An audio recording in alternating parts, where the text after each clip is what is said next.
So today we're here to talk about culture. This journey began for me by being thrust into a new leadership role where I work. Suddenly I became responsible for a large and growing number of people. I had to look in the mirror and admit something. I have no idea what I'm doing. Through this admission, I became a student, and I was determined to learn more. So I went out and talked to people. I talked to people behind companies that I admire, these people. I conducted over 20 interviews over the course of 6 months, in person, by phone, Skype, trying to connect the dots between what people a lot smarter than me are successfully doing with their companies.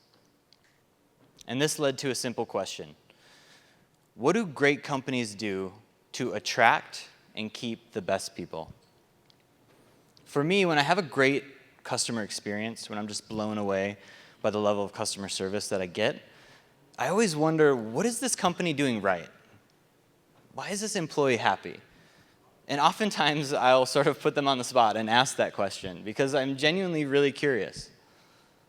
Recent research by Forbes columnist Rod Wagner, who wrote an incredible book called Widgets that's available in the Symposium bookstore. And in it, he talks about the concept, which is a pretty novel concept in business, of treating people like human beings in business and not like cogs in a machine. His recent research suggests that 49% of the workforce in the United States is either flat out demoralized or genuinely hates their job. Another 21% is neutral, meaning that they could work where they work or they could work somewhere else. So together, 70% of the workforce in the United States is unengaged with their employer. I think we can do better than that. We're clearly at a very exciting time for specialty coffee, both in terms of coffee science, coffee knowledge, the stuff that we've seen today, but also our community, our group of people is getting bigger. And I'm comforted to know that through this research and through these interviews, I now truly believe that a healthy culture in a company transcends the physical people in the building, preparing those companies for large boom cycles like our industry is seeing now. Jacques Carneiro from Caramel Coffees in Brazil said, "Specialty coffee is not the easiest path for a team of people to walk down. Our advantage is that big companies want things fast and easy. Specialty coffee is not fast or easy, but our team isn't here for that." So when Jacques said this to me, it reaffirmed my belief that our industry really does ask unique challenges of people. But it's those unique challenges that attract an extremely dynamic and diverse and passionate and expansive group of people. Our cultures need to be as dynamic to support a group like that. Through these interviews, 5 major attributes emerged that these companies all shared with one another: identity, empowerment, goodness, the pursuit of excellence, and visualization. In addition, 4 groups of people were also shown as responsible for nurturing those attributes. And those are the symbols you see below: spiritual leader, the ambassador, the team, and the company DNA. Those symbols you'll see today throughout the presentation corresponding to the attribute in which those people are responsible. Today we're going to use the term spiritual leader with no religious context, but rather the person that's responsible for the underlying spirit or identity of the company. The ambassadors are those who carry out the vision of the spiritual leader. In most business contexts, that's known as management. The team are the groups of people, and the company DNA. This is the transcendent piece, the identity of a company that both attracts and supports people, but also pushes those out who simply aren't a good fit. Let's look at each of these in detail now. Joe Monahan from La Marzocco USA said, "Sometimes the greatest service a customer can do for us is choose to not work with us. And this brings us to our first attribute, identity. Who are we? What do we stand for? In that quote, Joe was talking about the necessity of competition in business to serve as a motivator for companies to seek out their own identities and determine what makes them unique. What separates us from the competition? One word that Joe said a lot during our chat was proud. How proud he was to work at La Marzocco, how proud the employees were to be a part of this thing. And that pride is something that seems to have permeated the company. The legacy alone is inspiring. But companies don't need to be 100 years old to have integrity. Most specialty coffee companies are just babies in comparison. So where does it come from, especially for those younger companies? Joe said something really interesting when he talked about who he called their spiritual leader in Kent Baki, about how the tone of how to interact with customers and suppliers and vendors and colleagues comes from him. And the rest of the company follows suit. It was at that moment I realized the importance of a spiritual leader, a figurehead in the company, whether they're alive or dead, so that employees can look to them to see if their actions are in line with theirs and therefore in line with the identity of the company. I spoke with Eric Dayton, who's the founder of the men's store Asko Finlayson in Minnesota, and they're attempting a really ambitious branding campaign. They're attempting to rebrand the entire state of Minnesota as uniquely the North, in a group of states that's usually just known as the Midwest. It's through this outward branding campaign of the North, or Team North, that Eric has established the identity of his company, because all of the employees that work there know exactly what they stand for: to provide the products and the partnerships and the resources and the people for one to maximize their experience in Minnesota, both in the city and in the woods. And that's derived from Eric's roots of growing up in Minnesota. So both Kent and Eric are spiritual leaders in their companies, and importantly, are forging the identities of their companies through their actions. Alec Burnson, marketing manager of World Coffee Events, said, "Hospitality is a top-to-bottom company value. That means putting the needs of the staff first so they can, in turn, put the needs of the guest first." And this brings us to our second attribute, goodness, to oneself, coworkers, customers, and suppliers. Forbes columnist Rod Wagner believes the true essence of human nature can be summed up in what he calls homo reciprocans, or the reciprocal human. We all know the golden rule, do unto others as you would have them do unto you, but I guess he's sort of a cynical guy and doesn't believe people really act like that. His view is that people are good to those who are good to them and bad to those who are bad to them. So, in business, the idea of doing good to your colleagues can create a true partnership. The concept that through commerce, doing good can impact the entire circle of stakeholders in the company can give meaning to a job. It makes the job less about dollars and cents and more about what those dollars and cents actually mean for the whole circle. Great companies encourage their employees to be good to themselves, first and foremost, both emotionally and physically. It's only at that point that those people then are capable of being good to their colleagues. That team, that unified front, at that point is ready to be good to your customers and your suppliers. That's the goodness cycle. But any break along that chain breaks the whole thing. Many coffee companies interact directly with coffee producers. And those coffee farmers are oftentimes at distinct monetary and environmental deficits to us.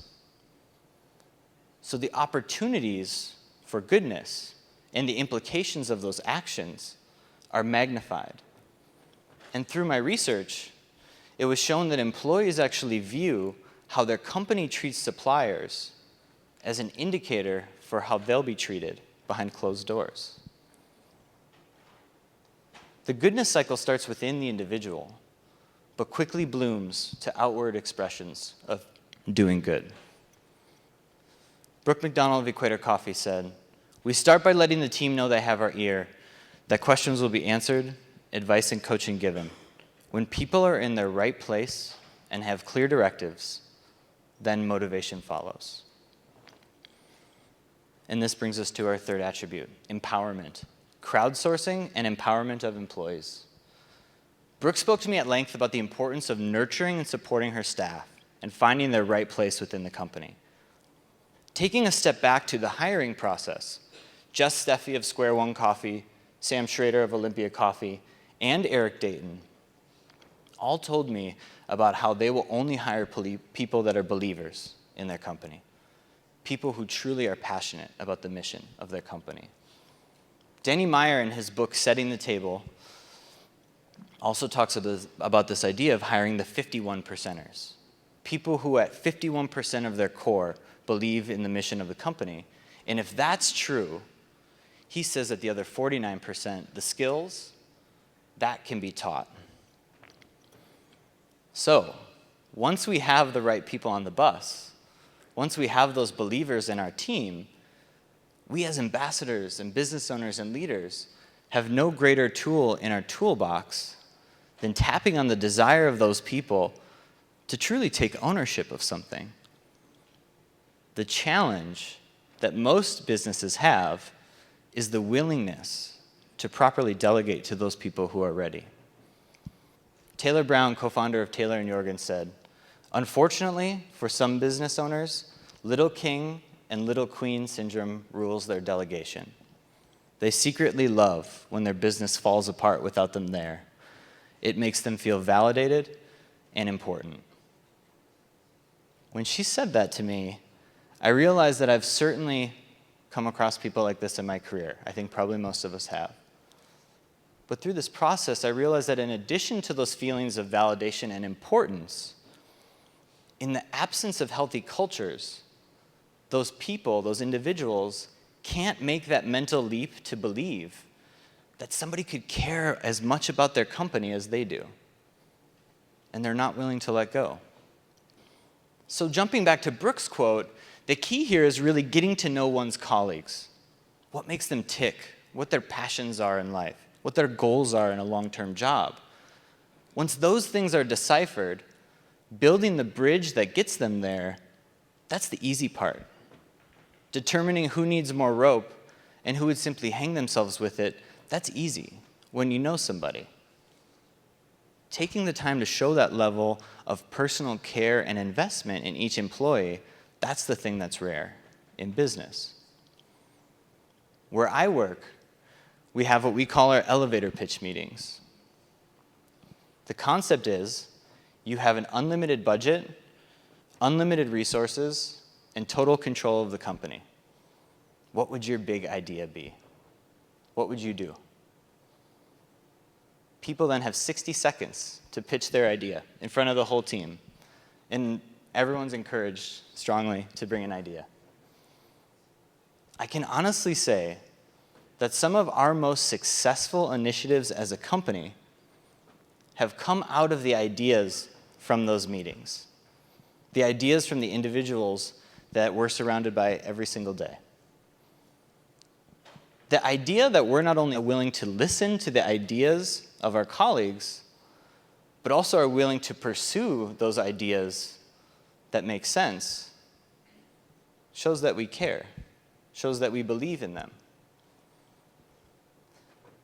These elevator pitch meetings have proven to be the spark that truly ignites some incredible personal gains for our staff, and I believe is a great example of empowerment. John Latoto from Greenway Coffee in Houston said, "I don't necessarily love coffee, but I do love the challenge." And this brings us to our fourth theme, the pursuit of excellence, the primal desire to master your craft. John believes that within executing even the most remedial tasks as part of a larger living, breathing system that you believe in, there lies contentment. He He shared a story with me about a colleague of his that came to work with him after mastering building charcoal briquettes for his uncle's barbecue shop in Korea. Now, while that might seem like a pretty mundane or dirty task, without those perfect briquettes, the whole end customer experience crumbles. The fire doesn't burn evenly, the meat doesn't cook properly, the customer's not happy. So John's colleague was content in knowing that his role, no matter how small, was contributing to that system, that business that he believed in. And I believe that deep down in every person there lies that desire to be great at something. While that might go dormant or unnoticed in some people, once the light is shined on that idea, once the light is shined on the idea that greatness is possible, it can become an obsession. It's the job of the ambassadors and the leaders and the business owners to empower their staff to believe that they're capable of excellence. This is the path that John believes every professional in the presence of a healthy culture walks down, from student to master to teacher. As you can see, there's a necessary injection of support, resources, and belief in order for somebody to truly jump in with both feet, take the risks that the company is willing to take, and truly learn in order to make that transition from student to master. The final stage, teacher, that's vital so that the next generation of the company can be as capable, but hopefully more capable, than the one that's in place now. John believes that being a teacher, that's the ultimate reward in life. That's like where you're hoping to get to, is to be a teacher.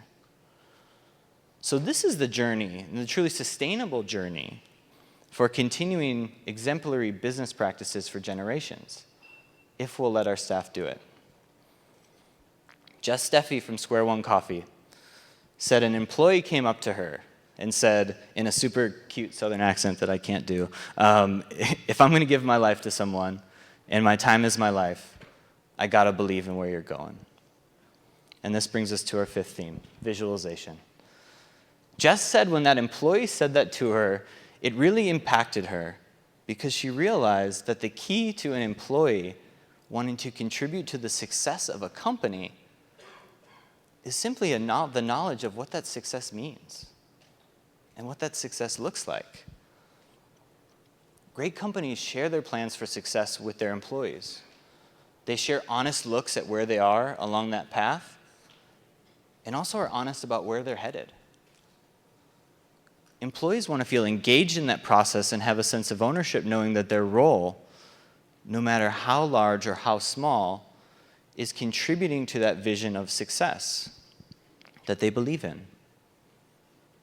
If an employee believes in the vision of success for a company, it'll be a no-brainer for them wanting to keep that company healthy so that more people can experience it. But the pursuit of profit has to have that vision of success behind it in order for it to have any significance to anyone but the ownership. Joe Monahan said, "This generation has a strong desire to be a part of something meaningful. It's our job to make sure what our company stands for matters to them."